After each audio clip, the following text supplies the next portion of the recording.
Práve som stále prišiel autom, zaparkoval tu na tomto parádnom mieste. V živote som tu nebol asi 20 minút iba jazdy od môjho domu. A idem si tedy asi pobehnúť po dlhom čase. Vôbec neviem kde. Mám takú predstavu približne, ale neviem, určite poblúdim, bude sranda.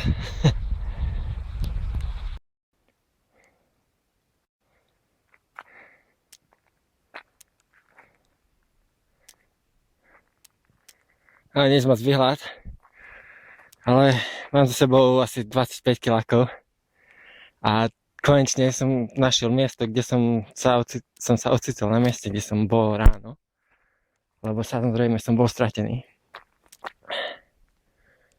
Čiže stále tu mám možno ešte nejakých 5 do ku autu, alebo aj trošku viac. A už sa teším, že si aj sadnem do auta.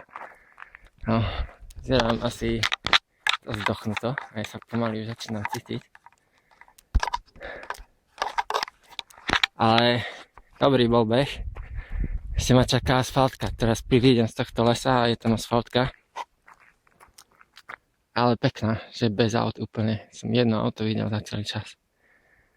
Takže výlet, že až beh. Som si povedal ráno, že 30 kilákov by som chcel skúsiť.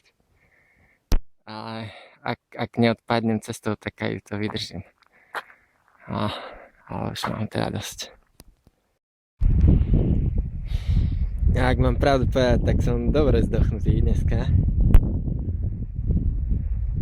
Aj fyzicky dosť. Nemal som svalovicu dobre dlho, ale dneska si tak lítka cítim, že až posledných 5 km už aj nejaké kĺby alebo čo boleli. Trochu tam okolo pánvy vzadu a trochu koleno práve zvonka. Nič hrozné, ale maratón, neviem, či by som dneska dal napríklad, že ešte si predstaviť ešte 12 kilákov viac. To už by som sa asi len nejako doplazil.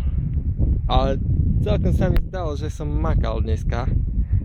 Na to, že som nebežal poriadne 2 týždne, palec stále bolí, ale v týchto pánkach stiahnutých, no i nebalansoch ani som ho necítil. Ale ešte stále není teda v pohode. Teraz som si tu takto zaležal pri tomto potvočiku, nohy som si vymočil. Škoda, že už slnko nesvieti. Ale sa mi nechce ani pohnúť. Čiže sa asi chvíľku nejdem hýbať.